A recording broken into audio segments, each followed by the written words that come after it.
So good evening, everyone. My name is Thomas Varela. I'm the Director of Advocacy and Communications for the Urban League of Philadelphia.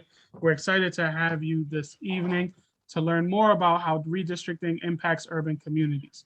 As we know, with the completion of the 2020 census, our legislature has the opportunity to rewrite the maps and how maps represent your community. So we wanted to have a conversation about those maps and how power is distributed. More importantly, how you as a community member can make your voice heard and ensure that voices are heard. So we want to thank our partners for helping to promote this event.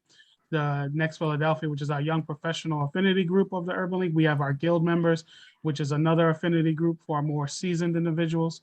And also the NAACP PA State Conference for joining us, along with our featured speaker, Common Cause, for lending their subject matter expertise. So with that, I'm going to introduce the Executive Director of Common Cause, Khalif Ali, who will lead the presentation. Good evening. Thanks for having me. One of the things that I want to begin with is that, a lot of times working with statewide coalition members and state and national coalition members, I think we've all kind of failed to understand the importance of being able to connect the overarching democratic issues to the day-to-day issues that people have to are dealing with on a day-to-day basis. And so one of the things that is important, though, is the way that democracy becomes more effective is by getting maximum participation from people. From one point of view, one perspective, we are trying to encourage government accountability. And with that accountability, meaning sound decisions that actually reflect democratic values and the will of the people, while also creating opportunities, meaningful opportunities for people to participate and contribute to the decision-making process. And so the decision-making process that's vital is the redistricting process. One that we're focusing on congressional, meaning the U.S. representative districts, but right now I think it would make more sense for us to talk a little bit about the state house districts, the state legislative districts. And it's very important because we have certain legislators that we were able to elect based on a majority minority district that was able to vote in a legislator that we felt represented our best interests. So for me, I live in Pittsburgh. I live in Jake Wheatley's district. He's been around since maybe 2003. But when the districts are redrawn, I don't know that we will be a significant majority, or that the composition of the district will be the same. So we're worried about whether or not Jake will be representing our district, or whether or not the district will be competitive enough to allow him to get back into that position of authority. So what I'll do is I'm going to talk a little bit about redistricting and this train-the-trainer program, in which we would be able to train individuals to hold conversations about what matters most to people in their neighborhood or in their region or their area, the immediate area. So I don't know if I have, can I share the screen, share my screen? I think so, yeah.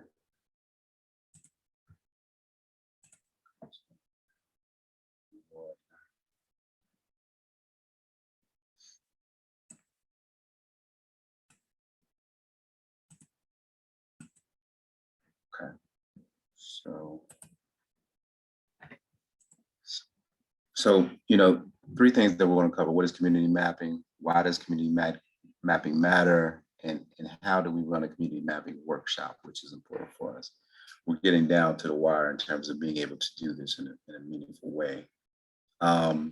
So community mapping is essentially when a group of people identify with those three questions down there: who, what, where, and how, right?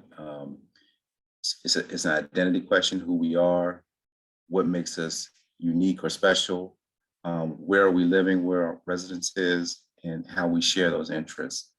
Part of democracy is being able to have conversations with people that you live close by, so that you are able to create an agenda together and therefore hold your elected official accountable to a particular agenda. But if everyone's divided and no one's talking, then the elected official then is responsible for the agenda for that district. So this is community mapping is a basis for having the type of interaction that's necessary to make a stronger democracy. So when we think about this community of interest, we're talking about neighborhood or area whose residents have, like I said, shared culture, history, policy concerns, and will benefit from being represented in the same district. So when you think about it, when sometimes there's a district that's drawn, and maybe on the far east side of the district, there's people over there that you don't recognize and really don't have much to do with anything that's going on in your neighborhood. And it doesn't really make sense, or there's not an opportunity that's created for you guys to talk because you don't feel like you can relate to them. They might not feel like they can relate to you. They might feel closer to the community that's adjacent to them in the next district more so than you. So when you talk about a community of interest, everybody is bound by a shared culture, shared policy concerns, and a history, a background together. And so that typically is what makes up a community of interest. I live in Hazelwood in Pittsburgh. We got a pretty good history in Hazelwood. It's a pretty diverse community, got a strong civic association. And so we consider ourselves a community of interest where we monthly talk about things that are going on in our neighborhood, development activities, events, all those things come into play. And so we were able to talk about relevant issues, and that makes us then a community of interest.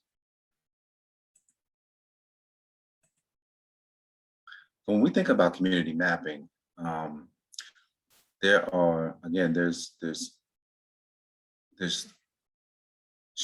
three things that we focus on: culture, concerns, and counts, right? Culture is obvious, the way of life that people are living, the things that make up the uniqueness of that community is considered the culture. Concerns are obvious. In Hazelwood, when the pandemic was running, we were concerned about our children and whether or not they were able to get back to school. When they were at home, were they able to get to schoolwork, equipment, computers? All of these things were a universal concern for us. And counts, we're talking about the number of people, the individuals who actually make up the community, the number of people who make up that community. So community mapping is really about those powerful stories that connect our identity with impact. When you think about where you grew up or where you're living at, there's a certain attachment that you have to certain areas in your neighborhood or in your community. We have a school that's across the street from us that they went to school there growing up in Hazelwood. It's abandoned now, the school is closed, but the building has a special place in some people's hearts. So they want to do some renovation with it. So there's just certain areas that you can connect to. And when you think about that area, there's a story that comes to mind. And in community mapping, you want to share that story and tell why this particular area or this particular building or this particular block is meaningful to you. So we can start telling our stories and mapping our communities now. And that's important because if we don't tell our stories, then legislators, these politicians can divide up the communities in ways that they see fit or that fit in with their agenda. But if we begin to share why we want to keep this neighborhood whole, this community whole, then they have to take that into consideration. And that's one of the things that we try to fight for at Common Cause.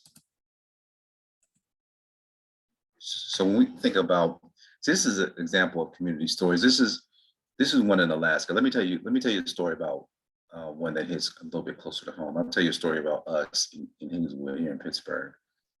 When the pandemic hit and we were all shut in, we were still meeting via Zoom and talking about community concerns. When we realized that let's say the vast majority, maybe 80% of our children, if they don't eat lunch at school, then they don't eat that particular meal and may not eat breakfast, may have one meal a day. We know that most of our students get free lunch. So we had to figure out together how we want to make sure that these children ate. But in order for us to do that, we needed to get in touch with the superintendent. And we wanted to, the best way to do that is to have like a state rep or a mayor or someone else to intervene on your behalf. Now our community is divided in two. So we had two state reps, but we weren't we were sort of sure, we weren't 100% sure who we needed to talk to. So that was a bit of an issue because we were split into two separate districts, but we're one community. And we needed one person, one point of contact to get this work done so that we could make sure our children are fed. We ultimately were able to get the lunches from the school and deliver them ourselves. But the point of the matter is that when we're not telling our stories, when we're not sharing and voicing our concern about being a united community, then politicians can take it upon themselves to divide it. And some communities, we got it easy. Some communities in the state of Pennsylvania have divided into 3 and maybe even 4 legislative districts, which makes it extremely hard to determine who you go to when you have some of these bigger issues to resolve. So, sorry about that.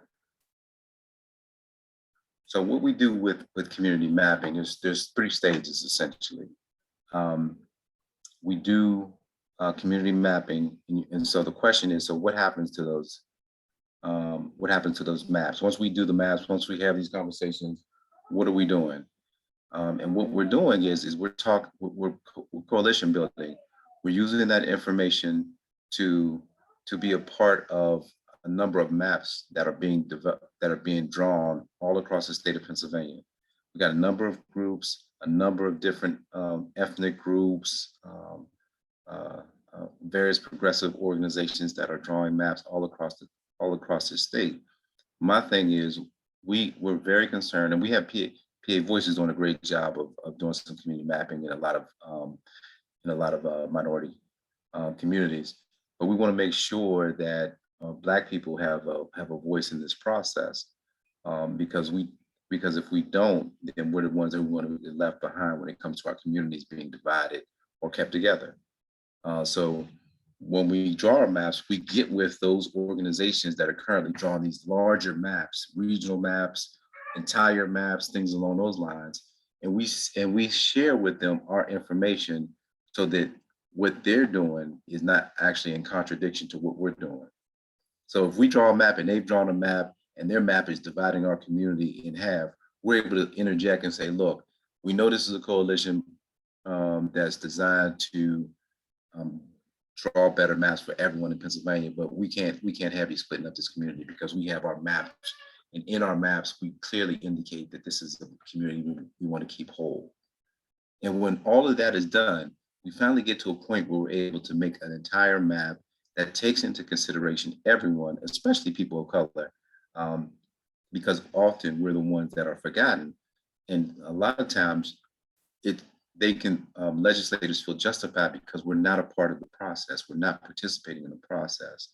So they're saying they don't care about this process, and that's not always a fair response to us being marginalized.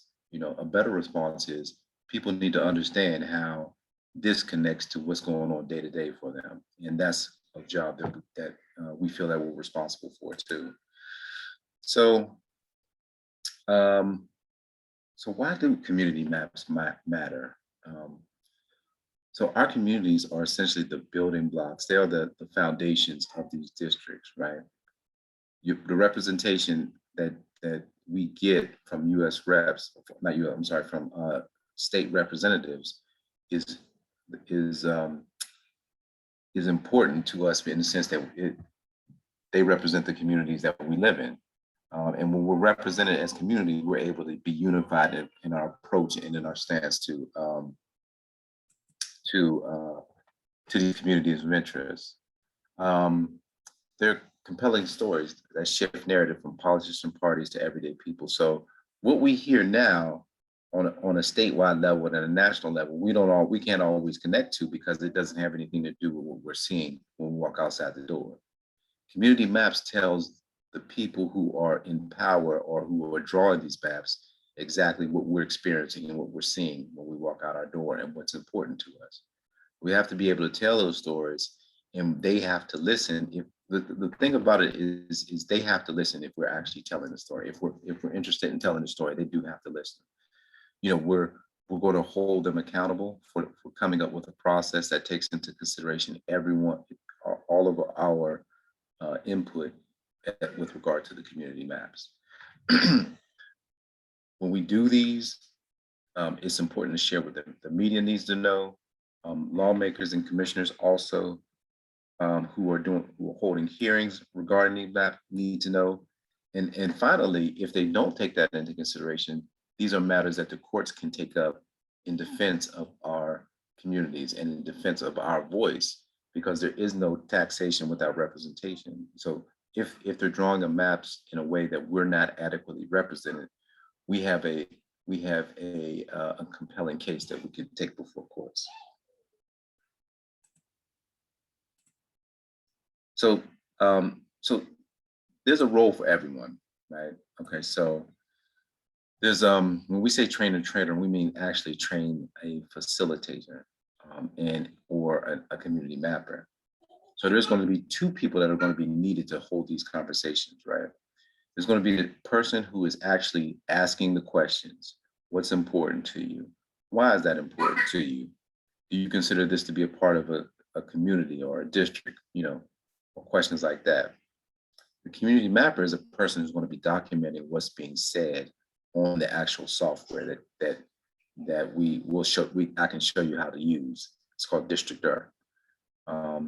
An ambassador is someone who simply tells everyone, like, look, this is an opportunity that we need to take advantage of. You should go. We should try to complete these maps. We should pull together our communities of interest so that we can document this and add our input into these large maps that are being generated by these organizations that aren't necessarily taking into consideration our voice. Now, to be fair to some of those organizations, they don't know how to approach us. And that's why, I had this conversation with Thomas, because they might not necessarily know how to approach us, but I do. And I'm very interested in seeing that our voice is heard. And the helper, and this is really like a random position. Helper is not really necessary unless you're in person, which we probably won't be doing. But those three positions, facilitator, community mapper, ambassador, are essential. Some of them you can do more. You can do more than one role. If you're a facilitator, you definitely want to let people know that you're a facilitator and that you're able to hold a conversation, help them tell a story about their neighborhood that can be heard throughout the state and can be documented and can be kept whole in this process. And the community mapper is that actual technical person who's going to be doing, like I said, documenting all this information on the software. We're going to save those maps, these files, and we're going to submit those.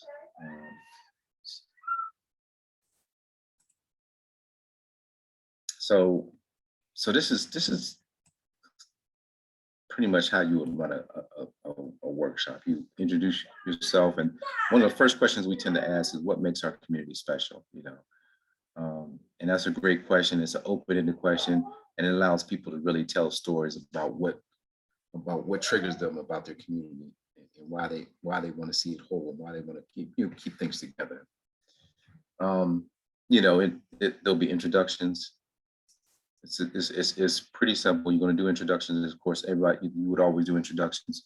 You're going to take notes because you want to be able to not only capture it in the software, but you also want to capture it physically on a piece of paper, just in case something goes wrong with the software.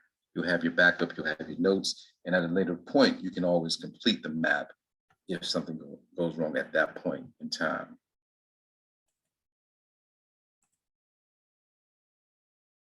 So this was typically an exercise I would do with a few people. I would tell you now to take a minute and write down how you would describe our community to a friend thinking about moving here. That's the best way to do it. Like if someone was saying, "Hey, I want to move into your community. I'm very interested in buying a house in your community." What are some things that you would tell them? What are the assets that you would identify to that individual to encourage them to move into your neighborhood? Or, What would you tell them that needs to take place before they move into your neighborhood? You know, whatever the case is, we should have a ready narrative in our heads about what makes our neighborhood special and unique and why it's meaningful to us. Because for me, what I've noticed is that if I don't, learn to appreciate my community, then there's no way that anyone else is going to be expected to appreciate it as well. So that's another reason why to hold on one second, because you saw.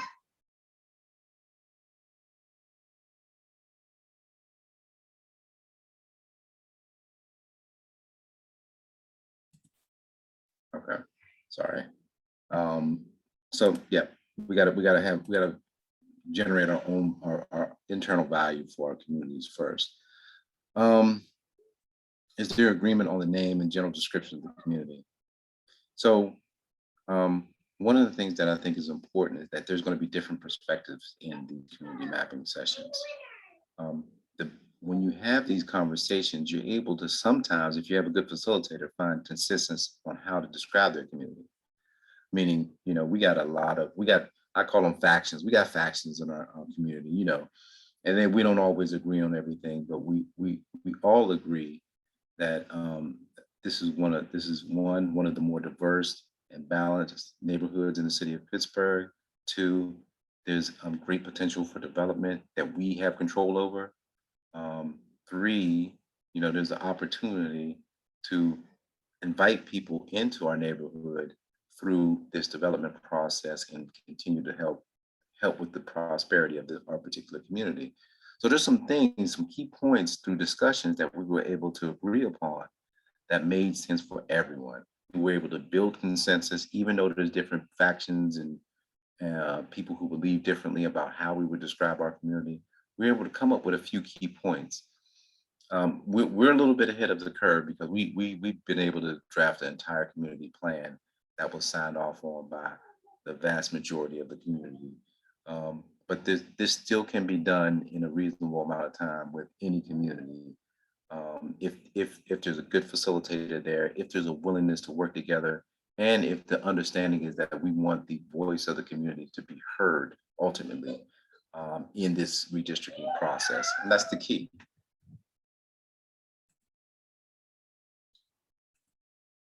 So when you're in the midst of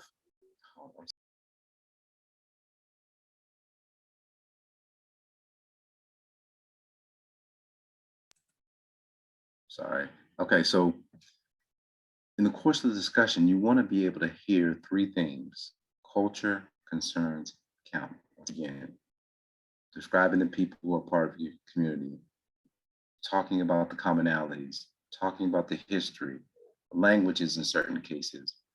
What can we celebrate together as a community? What do we value?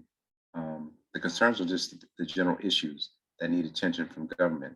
And this is what I was talking about. Like, there's why you should move into the community, or what you need to think about before you move into the community. Those are concerns that you can express to a person who has interest in moving into your community. But there's always projects that need resources in our communities. There's always issues that need resources, that need attention from government in our communities. And these are things that we were able to talk about in these discussions, document them. And if you identify a building, sometimes you want to identify the building and say, that building has been there for 30 years. No one has done anything. No one has purchased it. No one has moved to tear it down. There's rats in there. There's this, there's that.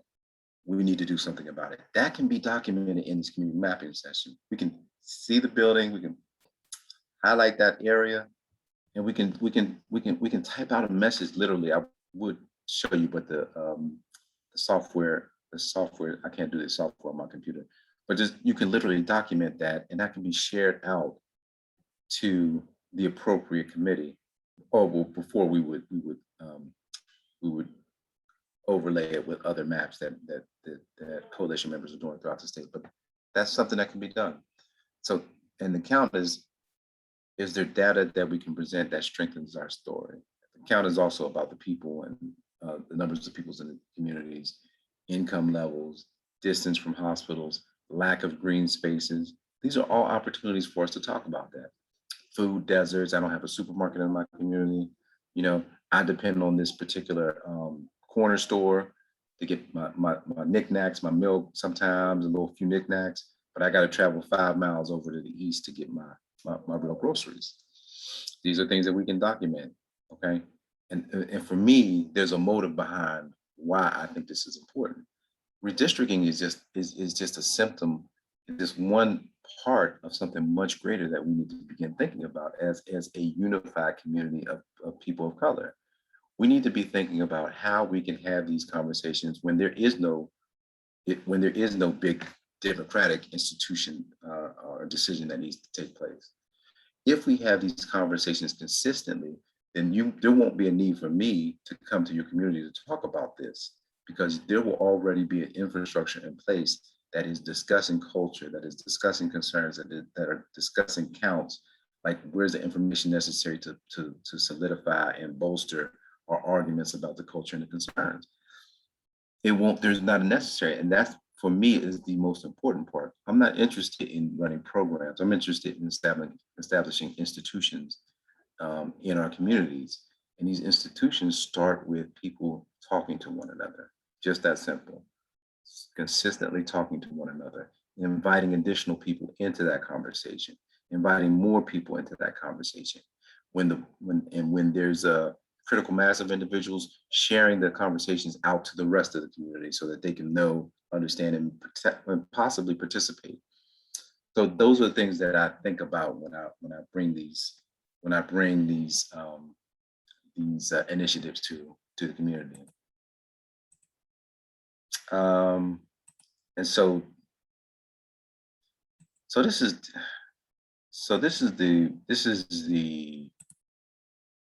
the slide deck that talks about communities that, in this case, Long Beach.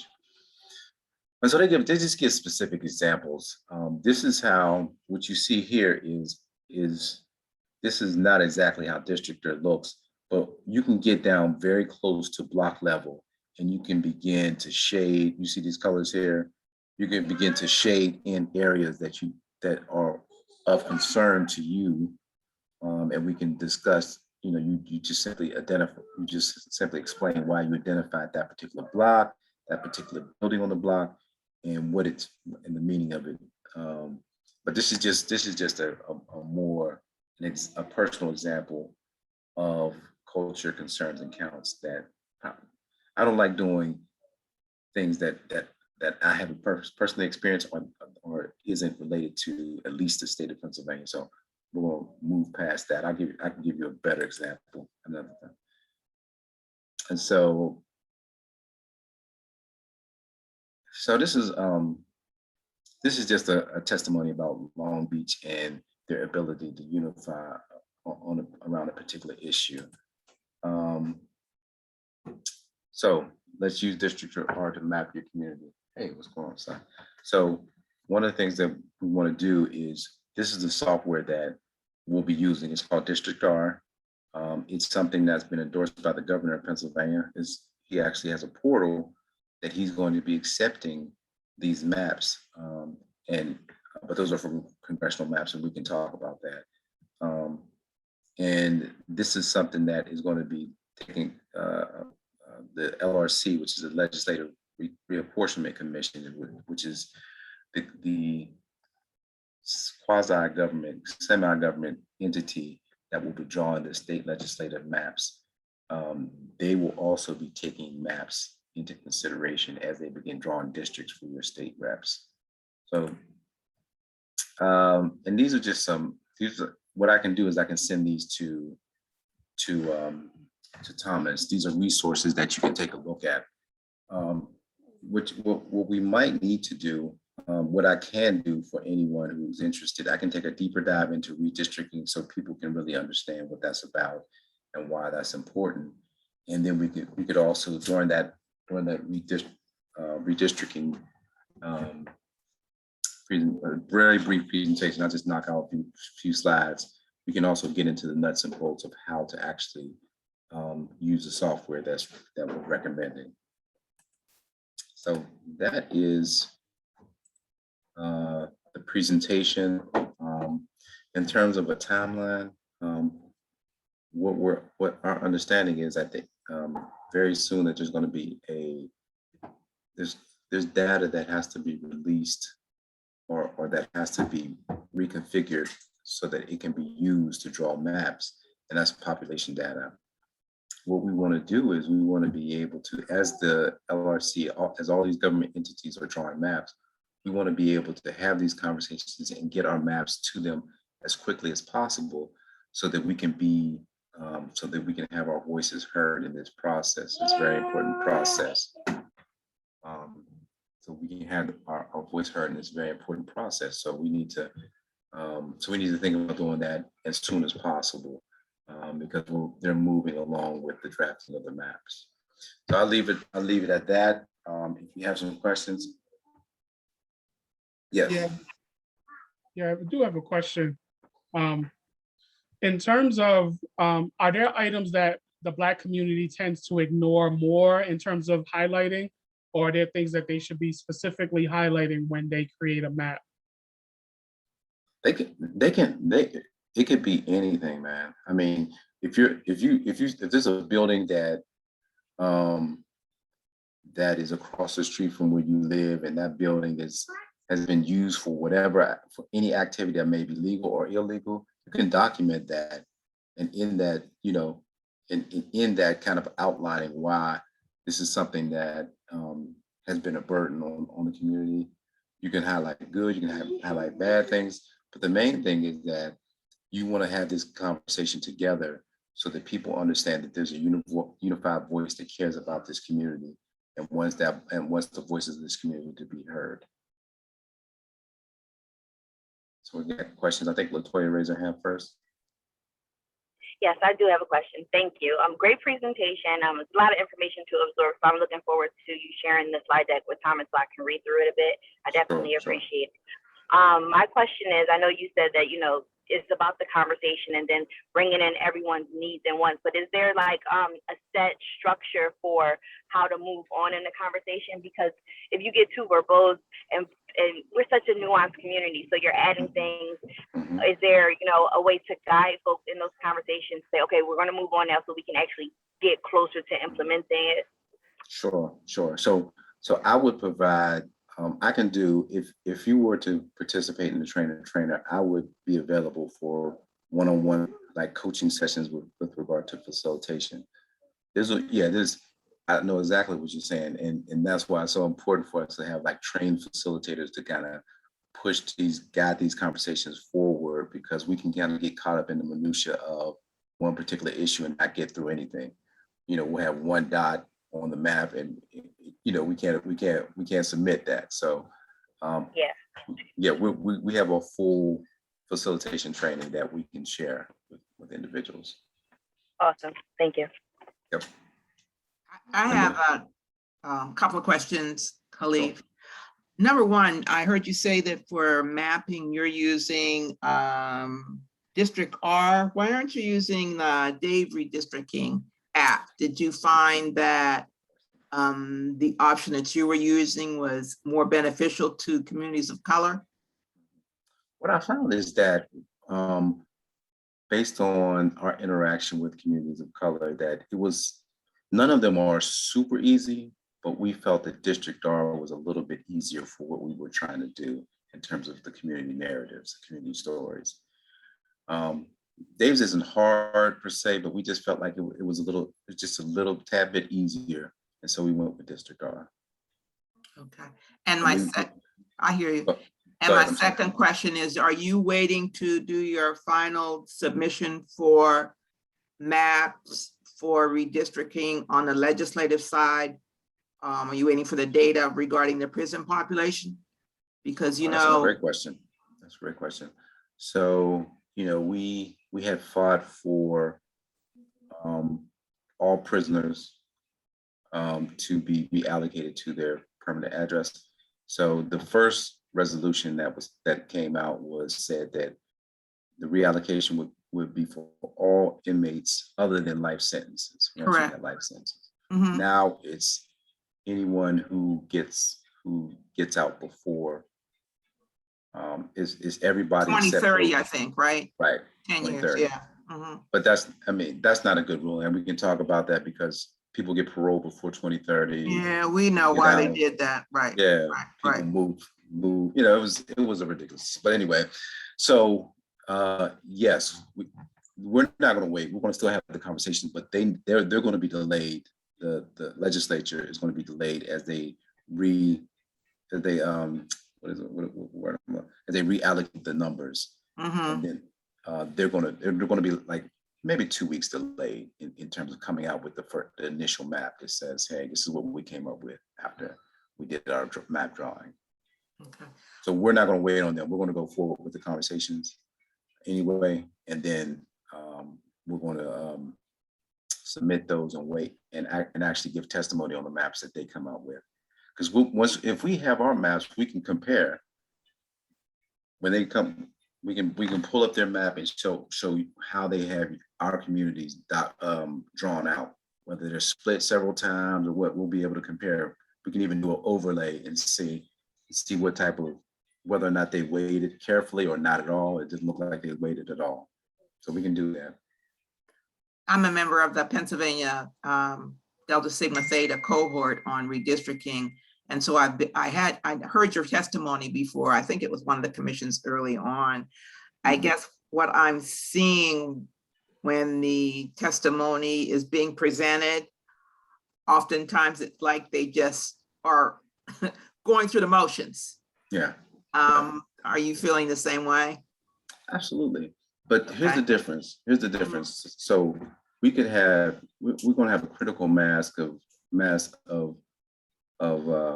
maps where the regular Communities of layperson, color. right, communities of color have documented their communities and documented what they consider to be very important in the community.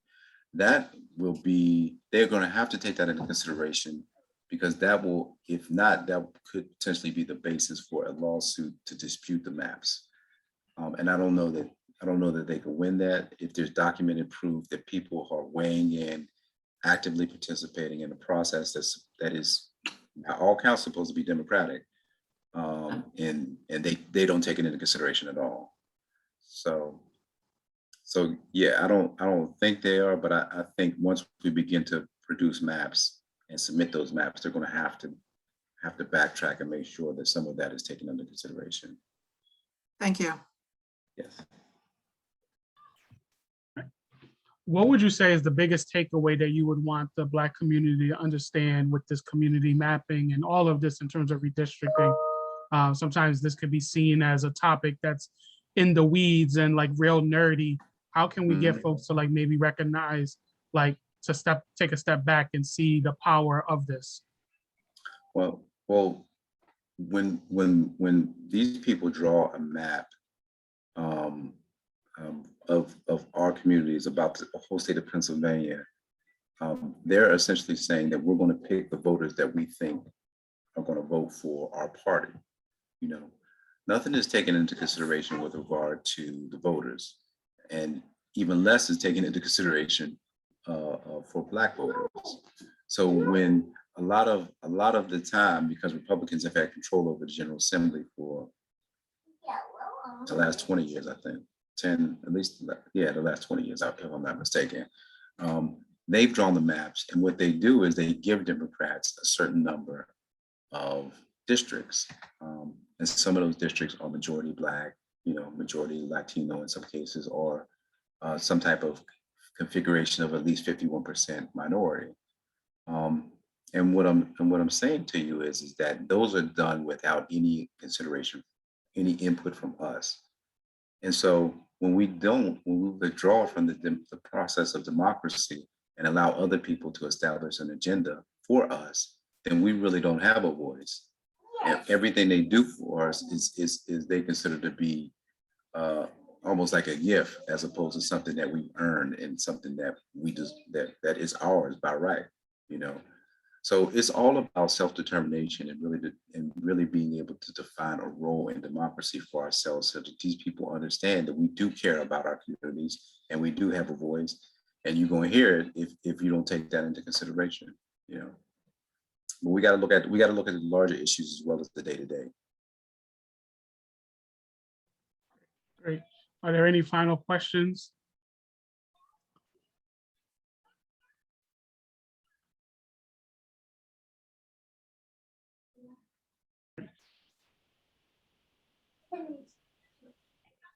Well, we want to thank Khalif for your time. We'll make a copy of the recording and get this to everyone.